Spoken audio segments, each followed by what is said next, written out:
Hello guys, welcome again on PPT अड्डा। Last video में हमने डिस्कस किया था कि स्मॉल स्केल इंडस्ट्रीज क्या होती हैं, उनके कैरेक्टरिस्टिक्स क्या हैं और क्यों उन्हें बैकबोन ऑफ इकोनॉमी कहा जाता है। और आज हम डिस्कस करेंगे कि क्या डिफरेंट स्टेप्स हैं जो इन्वॉल्व होते हैं in the process of setting up a unit and क्या स्टेप्स लेते हैं to start a small scale industry. तो उससे पहले वीडियो को लाइक करें, शेयर करें एंड चैनल को सब्सक्राइब करें। तो जो बिजनेस एक्टिविटीज होती हैं, it consists of production, purchase, sale of goods and services with the objective of earning profit. तो कोई जो भी एंटरप्रेन्योर है before setting up a business उसको सर्च करनी चाहिए प्रोस्पेक्टिव बिजनेस आइडिया का from the market survey and consumer survey. इस स्टेज के बाद entrepreneur has to make decision regarding the technical and commercial feasibility of the prospective ideas and select the best. Last stage आती है before setting up a unit is to collect the required resources by eliminating the financial requirements. तो क्या क्या steps involve होते हैं in processing of setting up a unit? सबसे पहले आता है searching for prospective business ideas. जो भी promotional activities होती हैं वो start होती हैं with the search for prospective business idea. जो promoter होता है is required to employ his imagination in preparing a list of business ideas. और जो बिजनेस आइडियाज होते हैं it come from his own mind और may be come from the जो successful stories होती है एंटरप्रेन्योर्स की वहां से। तो वेरियस सोर्सेज क्या हैं? फर्स्ट सोर्स आता है मार्केट सर्वे। एक रेलेवेंट नॉलेज होनी चाहिए about the various products can be obtain from the market सर्वे। तो एक मार्केट सर्वे बहुत जरूरी है, वो हेल्प करता है इन assessing the demand and supply of the product.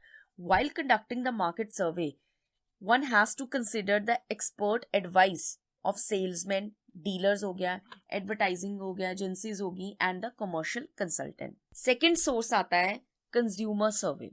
जो एक कोई भी सक्सेस होती है बिजनेस की वो डिपेंड करती है on the prospective of consumer. तो एक एंटरप्रेन्योर को कंडक्ट करना चाहिए survey for collecting information regarding the taste क्या है, चॉइस क्या है, प्रेफरेंस क्या है और हैबिट क्या है कंज्यूमर की।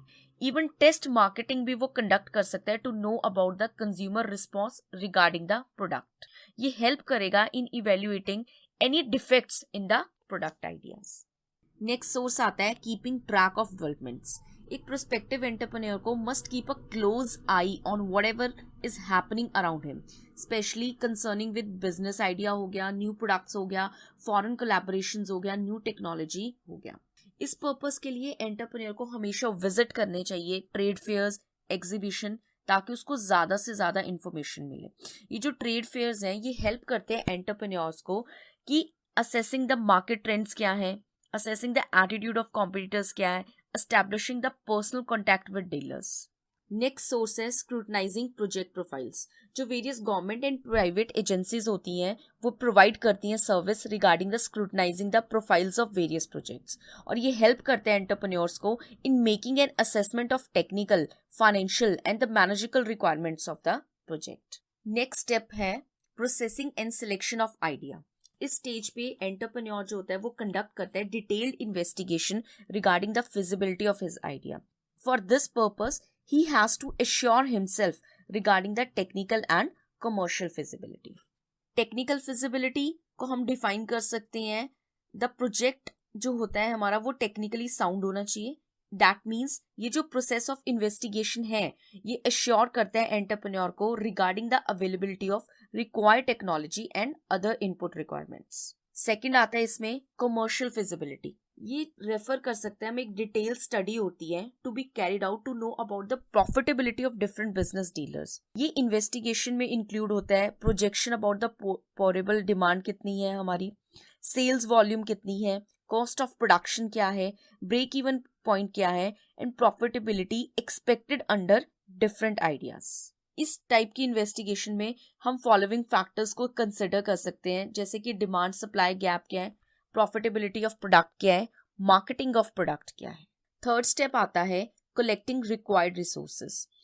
After processing and selection the idea, entrepreneur को एक ऐसा सिस्टम डेवलप करना चाहिए जो हेल्प करे in collecting the information regarding the financial requirements, input requirements and market situations. जो एस्टिमेशन होता है फाइनेंशियल रिक्वायरमेंट का उसको हम लगा सकते हैं with the help of two theories.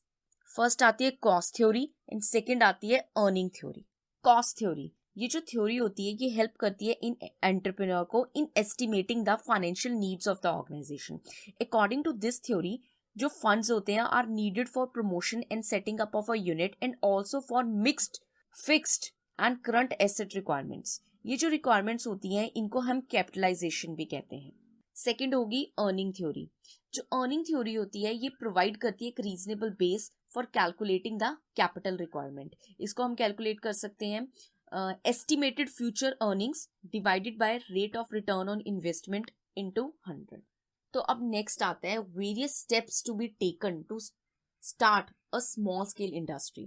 तो फर्स्ट स्टेप आता है decision to be self employed. कोई भी एजुकेटेड पर्सन होता है उसके पास टू ऑप्शंस होती हैं, either to work for others और to be self employed as an entrepreneur.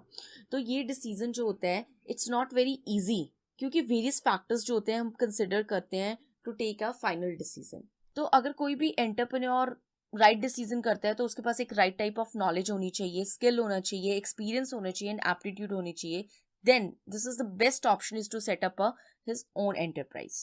तो अगर उसने अपना खुद का एक स्मॉल स्केल इंडस्ट्री स्टार्ट करनी है तो उसको पता होना चाहिए कि गवर्नमेंट ने क्या पॉलिसीज दी हैं, ठीक है, कैसे उसको क्या क्या और ज़्यादा फैसिलिटीज़ हैं, क्या इंसेंटिव्स हैं उसको गवर्नमेंट के द्वारा, क्या क्या उसको लीगल फॉर्मेलिटीज़ फॉलो करनी पड़ेंगी, कहाँ कहाँ इन्वेस्ट करना पड़ेगा, विच में induce an individual to set up his own business. Second है आइडेंटिफिकेशन ऑफ अपॉर्चुनिटीज, मतलब कि प्रोजेक्ट आइडेंटिफिकेशन। इस सेकेंड स्टेप में हम अपने प्रोजेक्ट को आइडेंटिफाई करते हैं। जो आइडेंटिफिकेशन होती है वो एक सुटेबल प्रोजेक्ट के लिए एक बहुत ज़्यादा क्रूशियल डिसीजन है, क्योंकि it is concerned with collection and analysis of economic data. जो प्रोजेक्ट आइडेंटिफिकेशन होती है वो हेल्प करती है for the process of overall development, long term benefit क्या रहेगा, और हमें गाइड करती है for the future pattern of the activities. Third step है selection of product for the project formulation. After identifying the project, an entrepreneur has to identify the product according to the consumer need. तो जो अब उन्होंने product बनाना है वो उनको consumer needs को देख के बनाना है। तो इसके लिए वेरियस मार्केट सर्वे होते हैं, रिसर्च होती है बिफोर डिसाइडिंग द प्रोडक्ट, कि कौन ये प्रोडक्ट लेगा, कैसे वो प्रोडक्ट लेंगे, कहाँ से वो प्रोडक्ट लेंगे, कौन से प्राइस पे वो प्रोडक्ट लेंगे। तो ये सब चीज़ें जो हैं ये हमें इस थर्ड स्टेप में ध्यान रखनी पड़ती हैं before selecting the product. Fourth step है सिलेक्शन ऑफ ओनरशिप फॉर्म। जो स्मॉल स्केल यूनिट होते हैं can emerge as a business entity in any manner. या तो वो सोल प्रोप्राइटर भी हो सकता है, पार्टनरशिप भी हो सकती है, प्राइवेट लिमिटेड कंपनी हो सकती है। सोल प्रोप्राइटरशिप में जो एंटरप्रेन्योर होगा वो ऑनर होगा, वो इंजॉय करेगा प्रॉफिट को अकेले, सब कुछ जितनी भी पावर होगी वो उसके हाथ में होगी। अंडर द पार्टनरशिप में दो या दो से ज़्यादा जो होंगे वो इसको स्टार्ट कर सकते हैं। प्राइवेट लिमिटेड कंपनी आप फॉर्म कर सकते हैं with the minimum of 2 members and maximum of 50 members by registering under the companies act 1956। तो जो आपकी हमारी बिजनेस की क्या रिक्वायरमेंट है उसको मद्देनजर रखते हुए एंटरप्रेन्योर को डिसाइड करना चाहिए about the ownership form of his business. Fifth step है location and layout of unit. जो working in future of enterprise का होता है वो लार्जली डिपेंड करता है upon the decision about the location and the layout of unit. The choice of location involve करता है consideration of number of factors, जैसे अवेलेबिलिटी ऑफ रॉ मटेरियल क्या है, location of market, availability of transportation facility, availability of communication facility, suitability of climate क्या है, supply of labor, socio-economic factors, political factors, attitude of people and banking services। फिर layout क्या होता है? Layout का मतलब होता है technique of location of machines, processes and plants and services within the industry as to achieve the maximum output of high quality at lowest possible cost। ये help करता है in minimizing the production delays and efficient use of available space.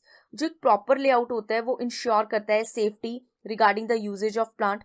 Various factors क्या हैं जो affect करते हैं plant layout को, जैसे कि नेचर ऑफ प्रोडक्ट होगी, वॉल्यूम ऑफ प्रोडक्शन हो गया, टाइप्स ऑफ मशीन्स होगी, फैक्ट्री बिल्डिंग होगी एंड सर्विस फैसिलिटीज होगी। सिक्स स्टेप है designing the financial scheme. After deciding about the location and the layout of the unit, entrepreneur को decide करना पड़ता है कि उसकी फाइनेंशियल स्कीम क्या होगी। और कोई भी फाइनेंशियल स्कीम फ्रेम करने से पहले entrepreneur has to assess his financial requirements with the help of cost and earning theory.